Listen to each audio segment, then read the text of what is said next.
Recording शुरू कर दी है and we'll go to the lecture. चलिए, तो आज we'll start a new topic. Topic है सॉफ्टवेयर इंजीनियरिंग का इंट्रोडक्शन।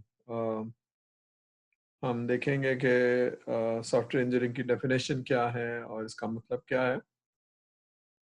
फिर सॉफ्टवेयर इंजीनियरिंग कंप्यूटर साइंस से कैसे मुख्तलिफ है। इन जनरल हम ये देखेंगे साइंस और इंजीनियरिंग में क्या फ़र्क है, तो वही साइंस, कंप्यूटर साइंस और सॉफ्टवेयर इंजीनियरिंग में फ़र्क होगा। फिर हम इसके कुछ मेथडोलॉजीज को देखेंगे, किस तरह से इसका मतलब है क्या। ठीक है, तो हम ये देखते हैं। तो will start from the definition. मैं इसको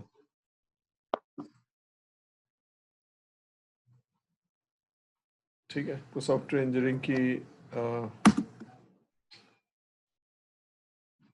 ये डेफिनेशन है, इसको पढ़ लीजिए। IEEE की डेफिनेशन है, फिर मैं इसको एक्सप्लेन करता हूँ इसका क्या मतलब है।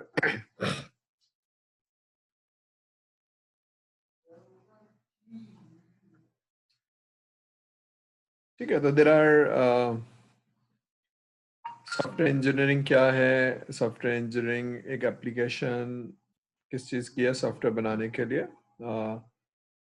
इट इज़ ए सिस्टमेटिक, ये एक अप्रोच है, सिस्टमेटिक अप्रोच है, डिसिप्लिन अप्रोच है, क्वांटिफाइबल अप्रोच है। यानी जब आप सॉफ्टवेयर बना रहे हैं तो कुछ तरीकाकार होगा, यानी स्टेप नंबर 1 होगा, फिर स्टेप नंबर 2 होगा, फिर स्टेप नंबर 3 होगा।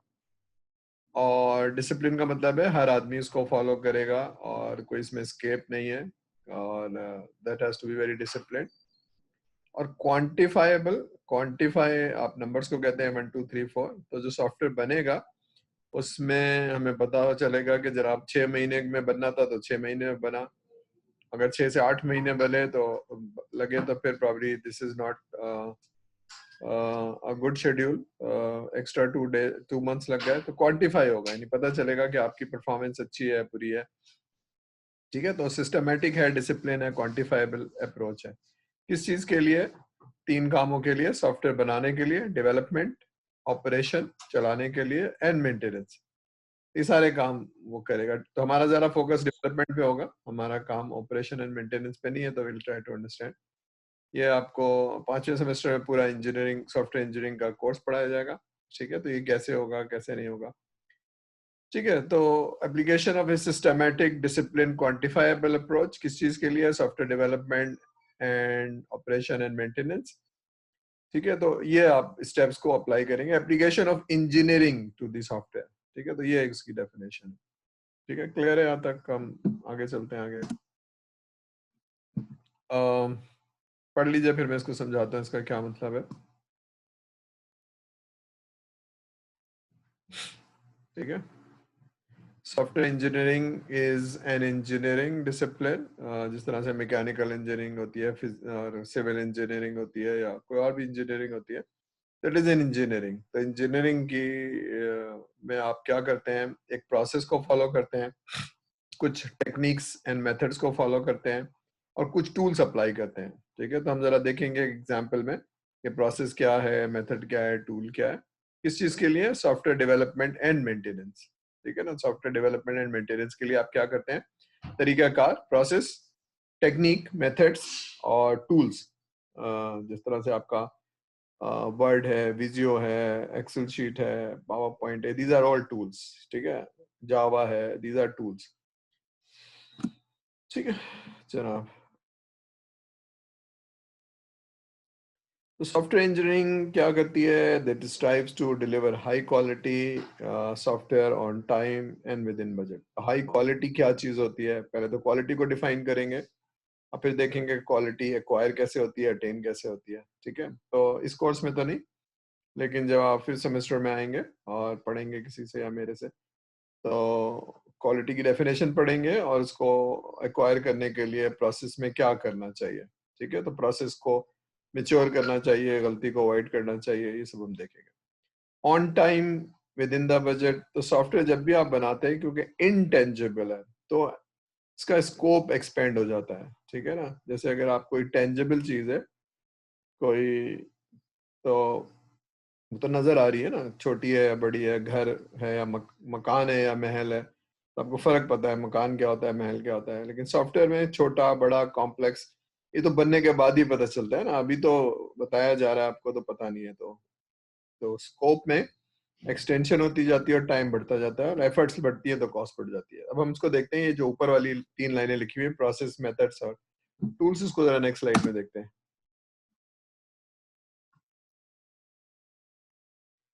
ठीक है, तो यस, ठीक है। तो अब ये सॉफ्टवेयर इंजीनियरिंग समझाने के लिए कोई भी जब टास्क करते हैं, फॉर एग्जांपल सॉफ्टवेयर बनाने के लिए आपको 4-5 टास्क करने पड़ेंगे। रिक्वायरमेंट लेनी पड़ेगी, टास्क नंबर 1। फिर उसको डिजाइन करना पड़ेगा, टास्क नंबर 2। फिर आपने उसको कोडिंग करनी पड़ेगी, टास्क नंबर 3। और फिर टेस्टिंग करनी पड़ेगी, दैट्स द लास्ट टास्क। तो ये 4 टिपिकल टास्क करेंगे तो फिर आप सॉफ्टवेयर बना पाएंगे। ठीक है। अब मेथड क्या चीज होती है? मेथड आपको बताता है कि ये काम कैसे करना है, how to carry out this task. ठीक है ना? तो अब ये टेक्निक्स हैं, एक से ज्यादा टेक्निक हो सकती है किसी को काम करने की। ठीक है। और ठीक है, और प्रोसेस क्या होता है? Quality focus. तो फॉर एग्जांपल, यहाँ मैंने एग्जांपल लेने के लिए एक रिक्वायरमेंट गैदरिंग कर रहे हैं, आपको सॉफ्टवेयर बनाने को कहा है और आप जाके रिक्वायरमेंट ले रहे हैं। ठीक है। तो रिक्वायरमेंट लेने के लिए तरीकाकार क्या होगा, मेथड क्या होगा? इंटरव्यू हो सकता है। ठीक है ना? इंटरव्यू हो सकता है, ब्रेनस्टॉर्मिंग हो सकती है, ग्रुप डिस्कशन हो सकता है। ये सारी मेथड्स हैं इसके रिक्वायरमेंट लेने के, टास्क पूरा करने के। इसका प्रोसेस क्या है? इसका प्रोसेस मैंने ये लिख दिया है, इसको आप देख सकते हैं। इसको मैं कलर चेंज कर देता हूँ। उप्स, ठीक है, इसको यूं कर देते हैं। एक मिनट, ये प्रोसेस है इसका। ठीक है, इसको एक मिनट।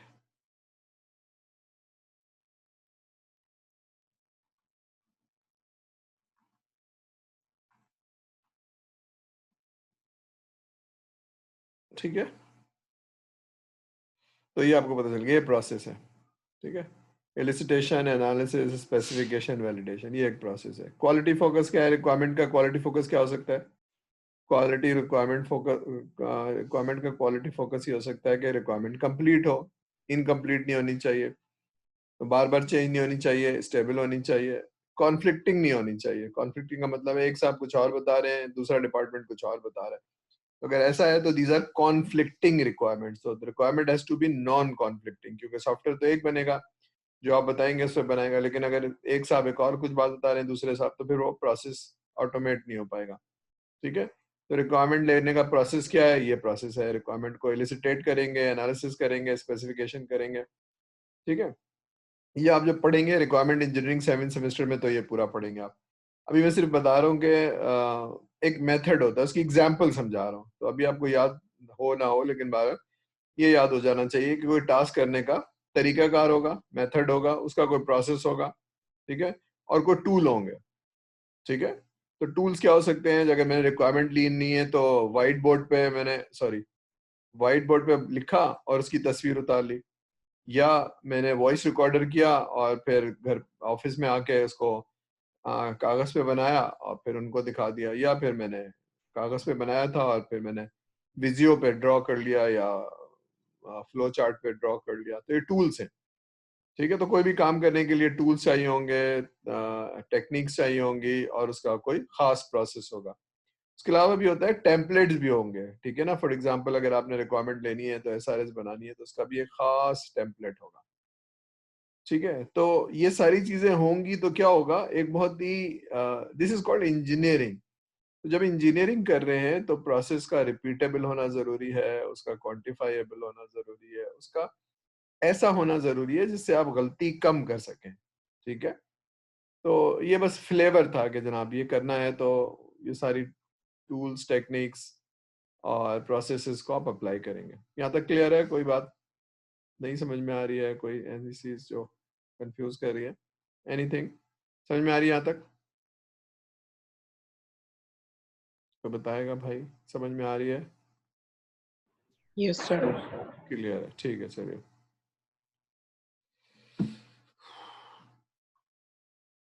आगे चलते हैं। ठीक है।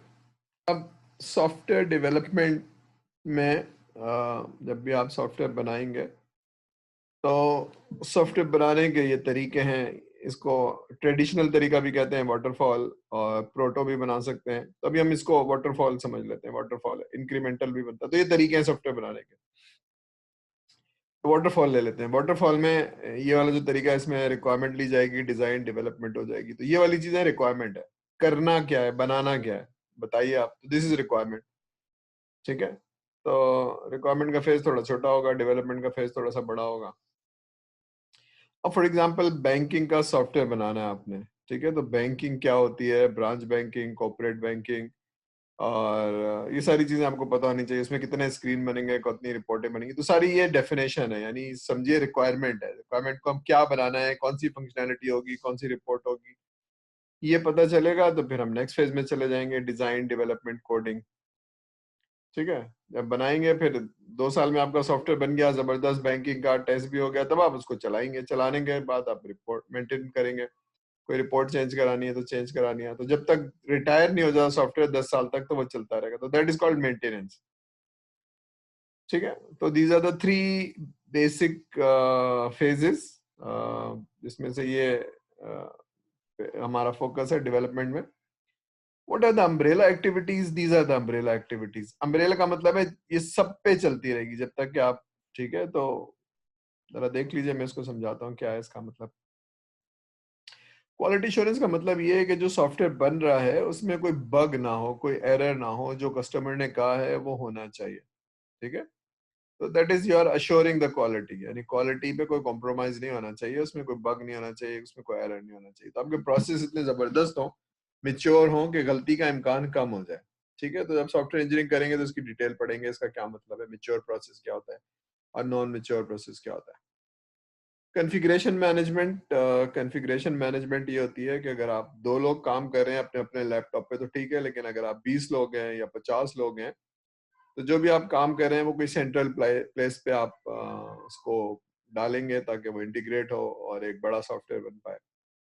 और डालने का कोई तरीका होगा, उसका वर्जन कंट्रोल होगा, ठीक है ना। जो भी टीम है उसका उसका भी कोई आइडेंटिफिकेशन होगा कि ये सॉफ्टवेयर के कहाँ से आया था।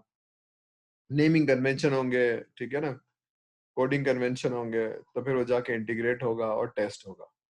तो that is configuration management. File का नाम क्या होगा, कहाँ चेक इन किया जाएगा, चेकआउट किया जाएगा, तो ये है। यानी बहुत बड़ी टीम में काम कर रहे हैं तो सॉफ्टवेयर को बनाना एक अलग काम है, लेकिन उसको कहीं अपलोड करना, इंटीग्रेट करना, ये एक अलग काम है उसको कहीं, ठीक है। तो आपका जो लैपटॉप है वो खराब हो सकता है, छिन सकता है, या आपकी तबीयत खराब हो सकती है, तो सॉफ्टवेयर रोजाना का रोजाना कहीं अपडेट होगा, ठीक है। बात समझ में आ रही है। इसी तरह से जब सॉफ्टवेयर बना रहे हैं तो बनाने से पहले, कोई भी बड़ा काम करने से पहले आपको प्लानिंग करनी होगी, ठीक है। कितने लोग चाहिए होंगे, प्रोग्रामर कितने चाहिए, बिजनेस एनालिस्ट कितने चाहिए, ये कितने चाहिए। तो ये आखिरी वाली काम प्रोजेक्ट मॉनिटरिंग एंड प्लानिंग है, एक्चुअली प्लानिंग एंड मॉनिटरिंग, ठीक है। और फिर ये मेजरमेंट क्या है, मेजरमेंट एक्चुअली हर 10 दिन बाद, 15 दिन बाद आपने स्टेटस लेना है कि हम कहाँ तक पहुंच गए, क्या प्लान किया था और कहाँ तक पहुंच गए। तो ये पूरी इंजीनियरिंग है, ठीक है ना। तो रिक्वायरमेंट लेना, डिजाइन करना, डेवलपमेंट करना, तो एक तरीका कार है। तरीका कार हम यहाँ नहीं पढ़ेंगे, हम सिर्फ बेसिक्स पढ़ रहे हैं जनाब के क्या होता है सॉफ्टवेयर इंजीनियरिंग, होती क्या चीज है, ठीक है। तो देर आर 3 फेजेस को थोड़ा सा डिटेल में देख लेते हैं।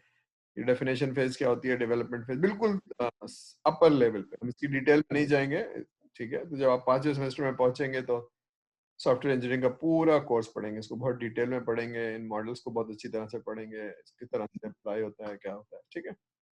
यहाँ तक कोई सवाल, क्वेश्चन, कोई चीज पूछना चाहे, कोई चीज नहीं समझ में आ रही है, एनी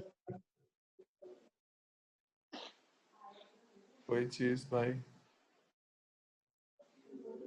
कोई बताएगा समझ में आ रही है नहीं आ रही है सर, कोई कोई चीज नहीं, एनीवन Clear, sir. क्लियर है। चलिए आगे चलते हैं, गुड। अब ये वाले जो फेजेस थे वो आपको बताते हैं कि डेफिनेशन फेज क्या होती है, डेवलपमेंट फेज क्या होती है, और मेंटेनेंस फेज क्या होती है, ठीक है। तो डेफिनेशन फेज का मतलब है क्या बनाना है आपको, कौन सी रिपोर्ट चाहिए, कितनी फंक्शनैलिटी चाहिए, कौन सी स्क्रीन चाहिए, ठीक है। तो क्या चाहिए, तो क्या चाहिए के लिए बिजनेस को समझना जरूरी है। फॉर एग्जाम्पल मैं आपसे कहूँ कि जनाब बैंकिंग का सॉफ्टवेयर चाहिए, तो बैंकिंग में क्या क्या होगा, या मैं कहूँ चाहिए तो इंश्योरेंस में क्या क्या होगा, कौन सी मॉड्यूल्स होंगे, स्क्रीन कौन से होंगे, तो क्या बनाना है, ठीक है। तब आप हमें बताएंगे, डिजाइन करेंगे, कागज पे बना के देंगे रिपोर्ट स्क्रीन। तो ये प्रोसेस है रिक्वायरमेंट लेने का, कस्टमर को अंडरस्टैंड करने का। फिर रिक्वायरमेंट को तो फिर आप अपने ऑफिस आ जाएंगे, सॉफ्टवेयर हाउस आ जाएंगे, फिर आप सॉफ्टवेयर बनाएंगे, डिजाइन करेंगे, डेवलप करेंगे, टेस्ट करेंगे, ये 3 काम करेंगे। और जब ये टेस्ट हो जाएगा, सॉफ्टवेयर बन जाएगा, तो कस्टमर को दे देंगे। कस्टमर को जब दे देंगे तो कस्टमर क्या करेगा, उसको चलाएगा चलाएगा। और जब भी जरूरत पेश आएगी नई रिपोर्ट की, तो आपसे कहेगा रिपोर्ट दे दो, या कोई नई स्क्रीन दे दो, या कोई और फीचर फंक्शनैलिटी मांगेगा, तो दैट इज कॉल्ड एनहांसमेंट।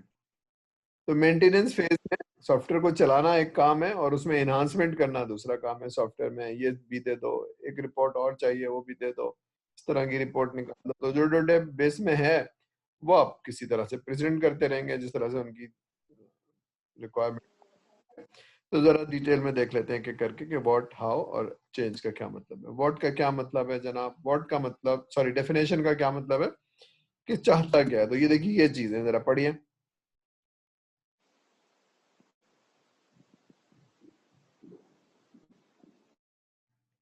ठीक है।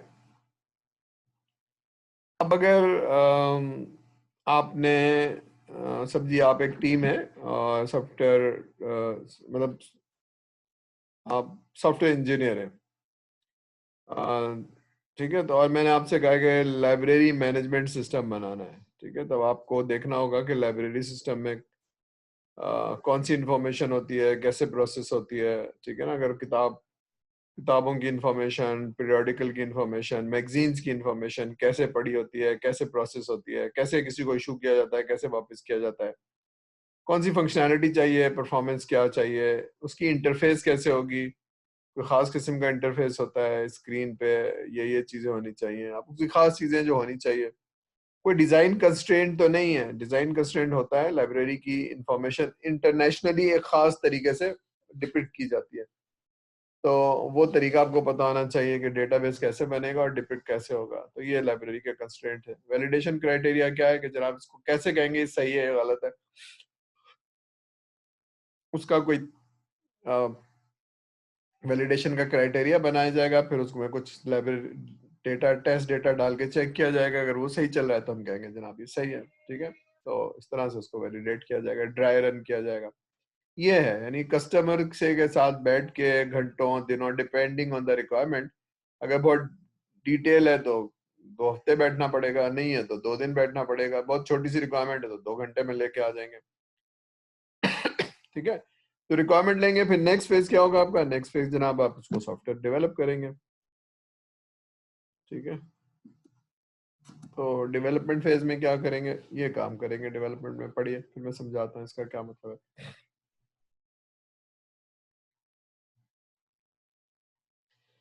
ठीक है, तो पहले डिजाइन करेंगे, डेटा स्ट्रक्चर, आर्किटेक्ट डिजाइन करेंगे, और फिर आप कोडिंग करेंगे उसकी, और फिर उसकी टेस्टिंग करेंगे।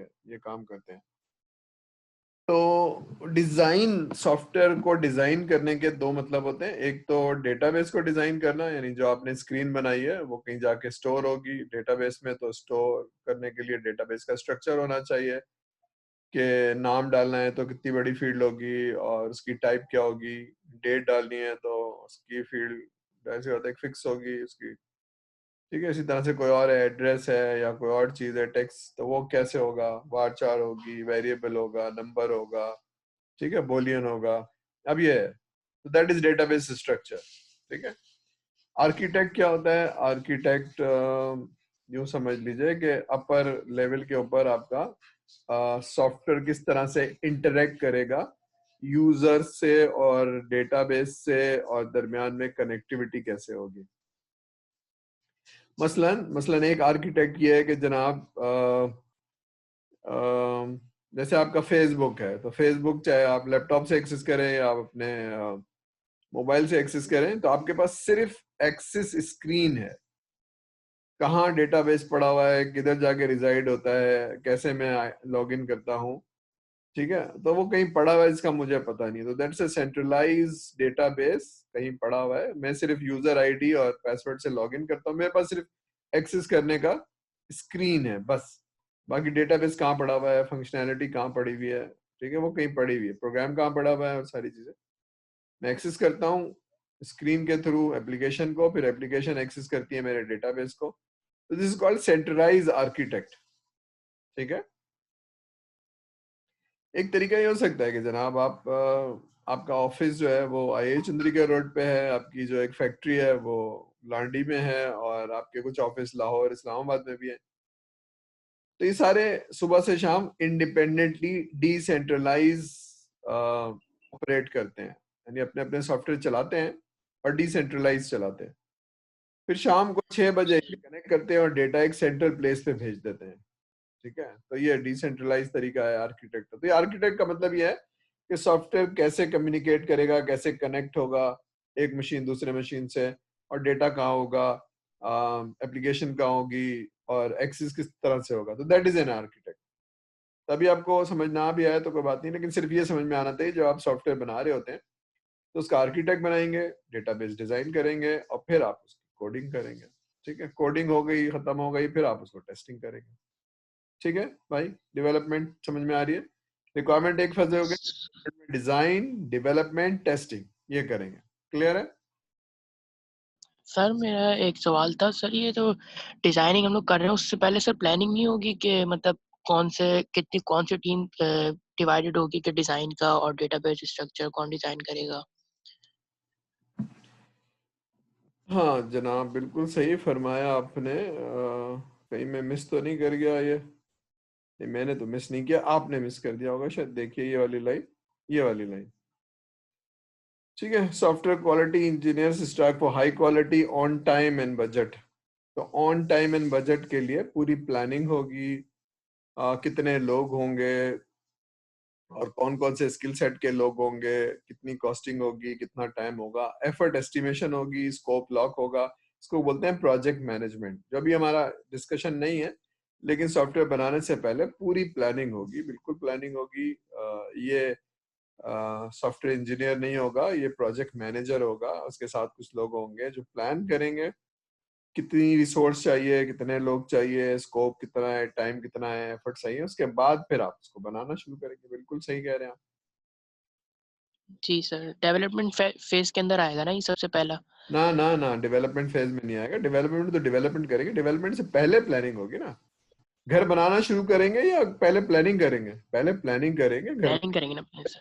पैसे सही। कहाँ से आएंगे, जमीन कहाँ से आएगी, सामान कहाँ से आएगा, और फिर उसके बाद बनाना शुरू करेंगे। तो डेवलपमेंट से पहले है। अब क्योंकि हमारा अभी स्कोप नहीं है प्रोजेक्ट प्लानिंग इस कोर्स के अंदर, तो मैंने नहीं बताया। बहरहाल करेंगे, प्लानिंग पहले करेंगे, प्रोजेक्ट प्लानिंग करेंगे।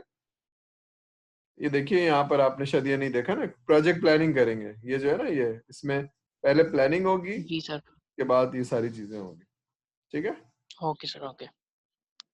ठीक है जनाब, ठीक है। तो हम डेवलपमेंट से पहले प्लानिंग करेंगे, प्रोजेक्ट प्लानिंग कहलाती है। इस कोर्स का पार्ट नहीं है इसलिए हमने इसको डिस्कस नहीं किया, ठीक है। फिर सॉफ्टवेयर बन गया, आपने बैंक को दे दिया या इंश्योरेंस कंपनी को दे दिया, अब वो चल रहा है।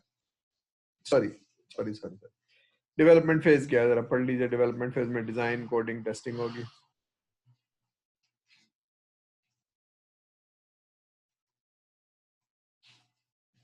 ठीक है। तो पहली वाली लाइन क्या कह रही है? सर ये SDLC कह रही है कि methods applied during development phase will very. इसका क्या मतलब है? इसका मतलब है सॉफ्टवेयर कई तरीके से बनाया जा सकता है। मसलन एक पुराना तरीका है ट्रेडिशनल मेथडोलॉजी, जिसको वाटरफॉल कहते हैं, ठीक है। सर ये SDLC क्या है? Software development life cycle. तो सॉफ्टवेयर डेवलपमेंट लाइफ साइकिल मुख्तलिफ तरीके से हो सकते हैं। सर यही बता रहे हैं। एक तरीका ये है कि पुराना तरीका जिसको हम ट्रेडिशनल कहते हैं या वाटरफॉल कहते हैं, और लेटेस्ट तरीका क्या है? स्क्रम या एजाइल, ठीक है। तो ये मुख्तलिफ तरीके हैं, या तो आप इस तरह से बनाएंगे या किसी और तरीके से बनाएंगे। तो जिस तरह से भी बनाएंगे वो एक तरीका आपको अडॉप्ट करना होगा, ठीक है। Okay sir. उस सब में आपको डिजाइन करना पड़ेगा, कोड करना पड़ेगा और टेस्ट करना पड़ेगा। डिजाइन का मतलब क्या है? डेटाबेस डिजाइन करेंगे, आर्किटेक्ट डिजाइन करेंगे, ये करने के बाद आप उसकी कोडिंग करेंगे, उसके बाद फिर आप उसकी टेस्टिंग करेंगे। ठीक है, क्लियर है यहाँ तक? बन गया, यस सर। ऑर्गेनाइजेशन को दे दिया, उसके बाद फिर आप क्या करेंगे? फिर आप उसकी मेंटेनेंस करेंगे। तो मेंटेनेंस में अगर एरर आ गया तो वो आप सही करके देंगे। और अगर कोई, अभी मैं एडाप्टेशन रिक्वायरमेंट को, प्लेटफॉर्म एडाप्टेशन को जरा छोड़ रहा हूँ और री इंजीनियरिंग को छोड़ रहा हूँ, ये बता रहा हूँ। एरर करेक्शन करेंगे, या फिर अगर कोई इन्हांसमेंट है, कोई नई चीज है, तो वो भी करेंगे आप। एनहांसमेंट का मतलब है कोई नई रिपोर्ट चाहिए, कोई नया स्क्रीन चाहिए। ठीक है, तो दोनों चीजें तो करेंगे आप। ठीक है। प्लेटफॉर्म एडाप्टेशन क्या होता है, जो कि अब बहुत कम हो गया है, लेकिन बहरहाल कुछ जगहों पर होता है। जैसे अगर आपने माइक्रोसॉफ्ट का कोई डेटाबेस लगाया हुआ है और आप साल के $20,000 देते हैं, तो $20,000 का मतलब है 20 लाख रुपए। ठीक है, तो बहुत सारी organisation because of the expense क्या कर रहे हैं कि अपना डेटाबेस को चेंज कर लेते हैं, तो फिर वो प्लेटफॉर्म चेंज है। ठीक है, एप्लीकेशन बनी भी है, लेकिन उसको प्लेटफॉर्म को चेंज करना, एप्लीकेशन को उस डेटाबेस से कनेक्ट करना, ठीक है, ये काम है। अभी हमने एक बहुत बड़ी ऑर्गेनाइजेशन है, उसका ऑरेकल का डेटाबेस था। जैसे ऑरेकल का डेटाबेस की मेंटेनेंस कॉन्ट्रैक्ट जाती है जी, $25,000 साल का जाता है। तो $25,000 का मतलब है 25,000 रुपये, 25 लाख रुपए।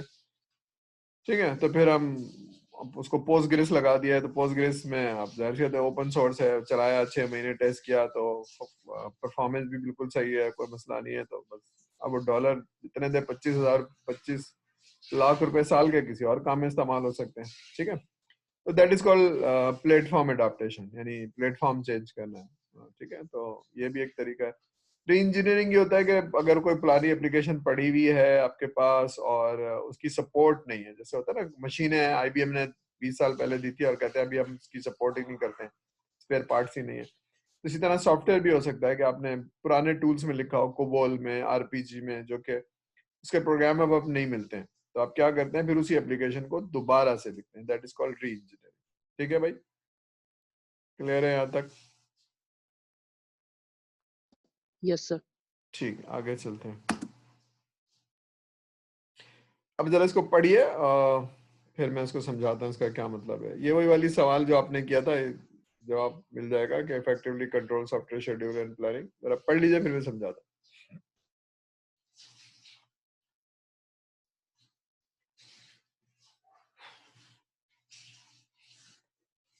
ठीक है, अब सॉफ्टवेयर इंजीनियरिंग के गोल हैं क्या, करना क्या चाहते हैं हम? तो हम क्या करना चाहते हैं, हम जनाब प्रोडक्टिविटी एंड क्वालिटी इंक्रीज करना चाहते हैं। अभी प्रोडक्टिविटी और क्वालिटी इंक्रीज कैसे होगी?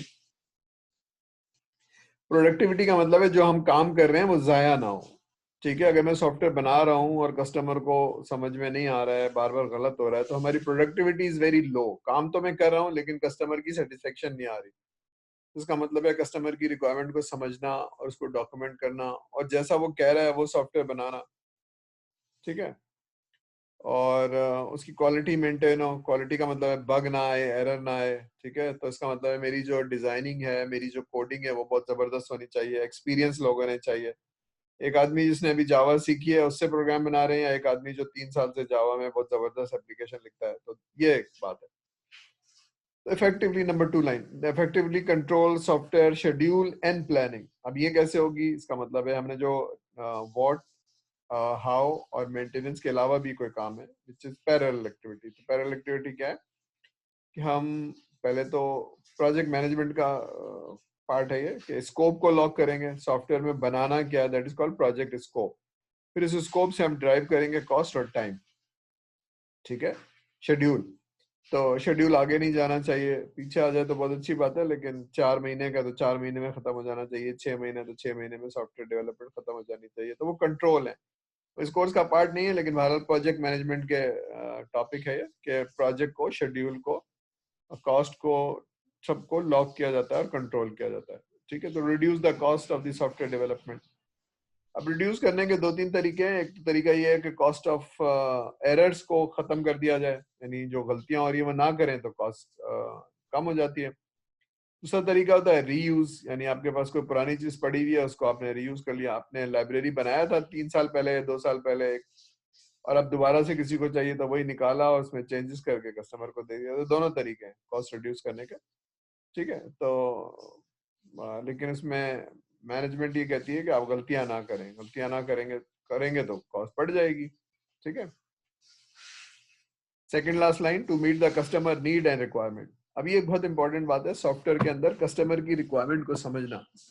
आप लोग जो कुछ भी पढ़ रहे हैं 4 साल क्या पढ़ेंगे, कंप्यूटर साइंस पढ़ेंगे या सॉफ्टवेयर इंजीनियरिंग पढ़ेंगे, ठीक है। ये पढ़ने के बाद आप किसी इंश्योरेंस कंपनी का सॉफ्टवेयर बना सकते हैं, बना सकते हैं भाई या नहीं बना सकते हैं?